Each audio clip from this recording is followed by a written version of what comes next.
Ana bu tepasi ko'proq olinadi tepadan. Juda qattiq ekan bu meva. Ko'proq olish kerak va pastni ko'proq qo'yish kerak. Ertaga mevali kattalashganda egilib yetakchi shoximizda sinib qoladi. Ana buni men ko'proq ham tushirib yubordim. Bu yerda ayamaslik kerak. Ikkita yetadi tepaga, bitta qo'ydim bu yoqda. Men ikkita mayda mevadan bittasini olaman. O'zi yana bitta qoida bor. Mayda mevani bitta ham qo'yib bo'lmaydi.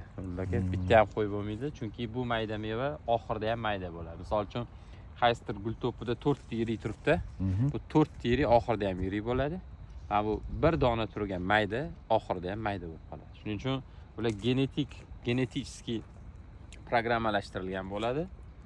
Bilsangiz, anu if ham yozdi. Endi siz ko'rmadingiz, if yozdi.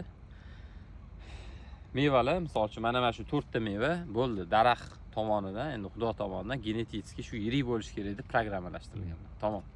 Mana bu mayda bo'ladi. Ya'ni bitta qo'yish doim ham u ish beradigan narsa emas.